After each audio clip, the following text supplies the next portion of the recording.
예, 저는 지난 국정감사 때부터 정부 특히 한국은행 그 업무 보고를 통해서 참으로 그 정부의 인식이 심각하구나라는 것을 그때 느꼈고 또 지적을 하기도 했습니다. 그때 한국은행 업무 보고를 보면은 우리나라 지금 경제가 잠재 성장률 수준에서 잘 가고 있다라는 거예요. 잠재 성장률과 궤를 같이 하면서 잘 가고 있다. 이런 식의 업무 보고를 해주셨는데 그 당시도 제가 질의를 했습니다마는 잠재 성장률 수준에서 잘 가고 있으면은 뭐더러 이 경기 진작을 위해서 부양을 위해서 재정을 확대하면서 그런 노력을 하는가. 만에 하나라도 잠재 성장률 이상으로 경기가 과열이 돼서 살아나면은 그건 심각한 경기 파탄을 일으킬 일인데 왜 이렇게 앞뒤가 안 맞는 발언을 하고 또 앞뒤가 안 맞는 그런 대책을 세우는가에 대해서 우려를 했었습니다. 그래서 저는 결론적으로 그 정부나 한국은행이 인식하고 있는 잠재 성장률에 대해서는 동의하지 않습니다. 그러나 잠재 성장률이 그러면 그렇게 떨어졌다라면은 그 이유가 뭘까? 우리가 또 고민은 해야 될 일이라고 생각을 해서 저는 이 나라의 성장 잠재력, 결국은 잠재 성장률을 높이기 위해서는 공공 부분의 방만, 나태를 해소하지 않고는 잠재 성장률을 결코 높일 수가 없다. 이런 인식에서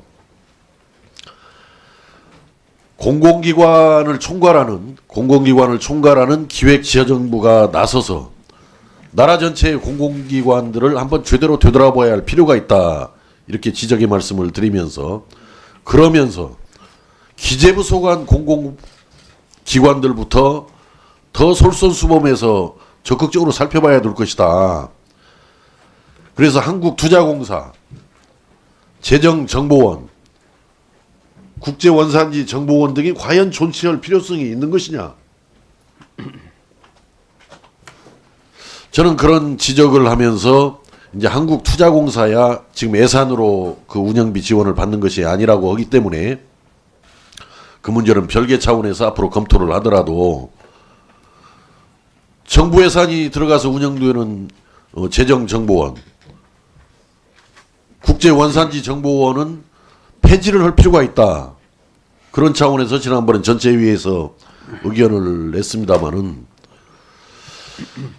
소위에서 아마 심의한 결과는 뭐 전혀 그런 부분에 대해서 반영이 되어 있지 않은 것으로 알고 있습니다. 그래서 차제 오늘 전체회의에서 그 문제가 한 번 더 논의가 됐으면 좋겠다라는 생각이고 이제 곧 뭐 떠나시는 것으로 뭐 결정이 되셨습니다마는 김동연 부총리께서 다른 부처 소관의 공공기관에 대해서는 앞으로 어떻게 해 나갈 것이며 특히 기재부 소관 그런 공공기관 아까 그 두 가지 그 재정정보원 민간 위탁 잘하다가 오히려 공공기관 만들어서 유출이라는 엄청난 그런 잘못이 드러났잖아요. 무능이 드러났잖아요. 그대로 민간 위탁했더라면 아무 문제가 생기지 않았을 수도 있는데 한 건만 유출이 돼도 곤란하기 때문에 공공기관을 만들어서 관리해야 한다라고 그때 항변까지 하면서 만들었던 공공기관에서 오히려 민간기관에 위탁했을 때는 아무런 문제가 안 생겼던 것이 문제가 생겼단 말이죠. 그래서 그런 뭐 징벌적인 관점을 포함해서라도 저는 재정정보원 같은 경우 또 세계에서 유일하게 있다라는 국제원산지 정보원 같은 경우는 한번 적극적으로 폐지할 필요가 있다라고 생각하는데 어차피 떠나시는 입장에서 한번 거기에 대해서 한번 흔쾌하게 아주 솔직하게 한번 의견을 말씀을 해주시기 바랍니다.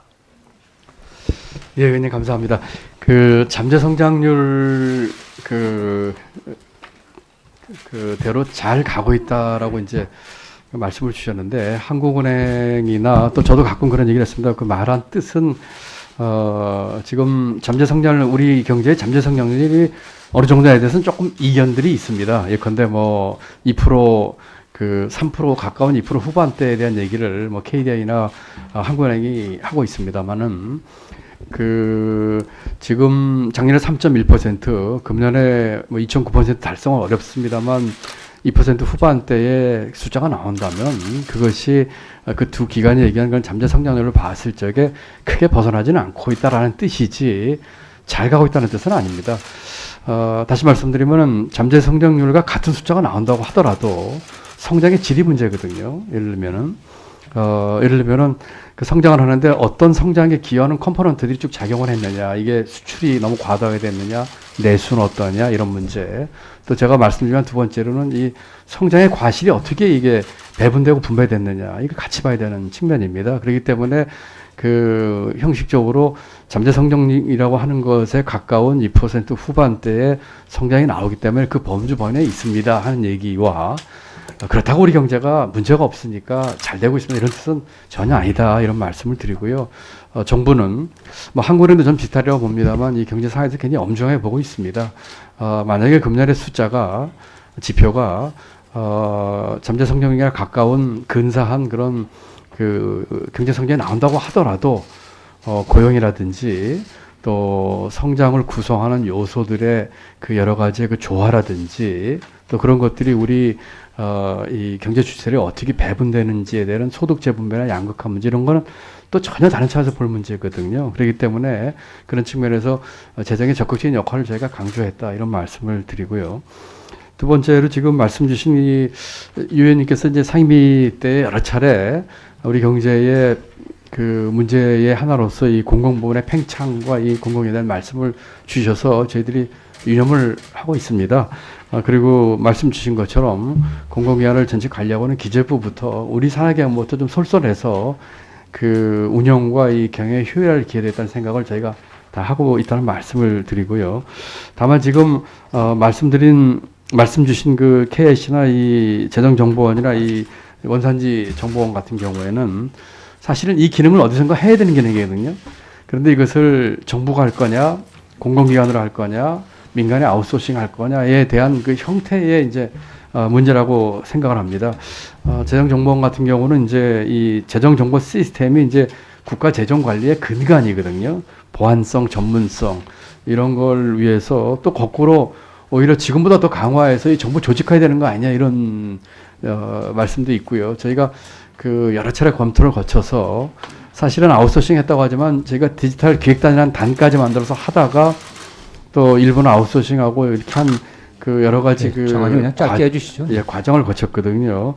또 원산지 정보원도 그 FTA 효과 극대화와 산업피해 방지를 해서 한 거기 때문에 그 제 입장에서는 지금의 이런 그 가버넌스 체제를 유지하면서 유 의원님 말씀 주신 어떻게 최대한 우리가 다른 공공기관의 모범이 될 수 있는 관리를 저희 기재부가 일단 잘 해보겠다 이렇게 답변 말씀을 드립니다.